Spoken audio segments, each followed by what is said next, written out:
რაიონის სოფელ არადეთის მე-17 საუკუნის ციხე-დარბაზი და წმინდა საბას ეკლესია ამჟამად დანგრევის საფრთხის წინაშე დგას და სასწრაფო სარემონტო სამუშაოების ჩატარებას საჭიროებს. მოსახლეობა უახლოეს პერიოდში ეკლესიის აღდგენას და მისი მიმდებარე ტერიტორიის დასუფთავებას აპირებს. არადეთი ერთ-ერთი ისტორიული სოფელია ქარელის რაიონში. ამ სოფელში ცხოვრობდა და მოღვაწეობდა ცნობილი ქართველი მსახიობი გიორგი არადელიშვილი. სოფელში დღემდე შემორჩენილია ციხე-დარბაზის კომპლექსი, ისტორიული არქიტექტურის ძეგლი, რომელიც მდებარეობს სოფლის აღმოსავლეთ მხარეს. ციხე აგებულია მე-17 საუკუნეში, რომლის მნიშვნელოვანი ნაწილი დანგრეულია. ეს ტერიტორია იშხნელების საგვარეულო იყო. ციხე-დარბაზის კომპლექსში შედის წმინდა საბას ეკლესია, რომელიც 1666 წელს აგებულია დადიანის ასულის დედოფალ მარიამის დაკვეთით. ეკლესია მოხატული ყოფილა, დღემდე შემორჩენილია მხოლოდ ქრისტეს გამოსახულება. ეკლესიას დაზიანებული აქვს სახურავი, რის გამოც ჩამოდის წყალი. დაბზარულია კედლები და ტაძარს დანგრევის საშიშროება ემუქრება. იგი ამჟამად მოქმედი არ არის. მოსახლეობის სურვილია, რომ ეკლესია აღდგეს, რისთვისაც შეიძინეს კრამიტი და მისი სარემონტო სამუშაოები უახლოეს ერთ კვირაში დაიწყება.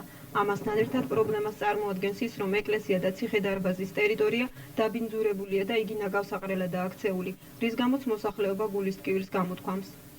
რამდენჯერ გადასუფთავა ჩემო მეუღლემ ტრაქტორი ყავდა აზრე, ეხლა აღარ აქვს ტრაქტორი, როგორ დავსვევ რა აზრი აქვს, მაინც დაყრია.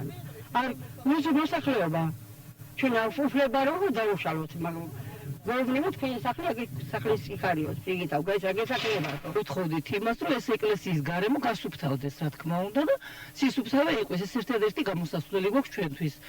მიუხედავად იმისა, კიდევ სასწაულია და ძალიან ის არის დაბინძურებული იმის გარემო. მეტი რა არამე. ვთხოვდით თვითონ ნახეთ, რომ ძალიან არასახარბიელო მდგომარეობაა ეკლესიას. დაბინძურებულია, ნაგავსაყრელად აქცია ხალხმა, მაგრამ ხო დაინტერესდა ხალხი და მეგონი მოევლება ყველაფერს.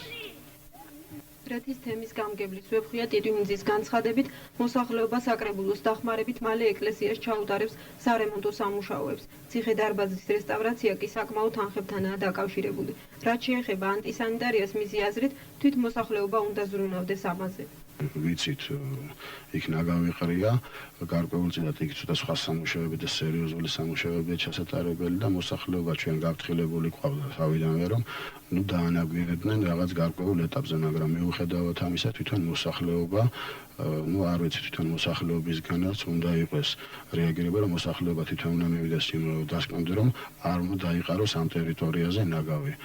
მოსახლეობის განცხადებით, ნაგავსაყრელის პრობლემა მაშინ მოგვარდება, როდესაც ეკლესია აღდგება და მოქმედი გახდება.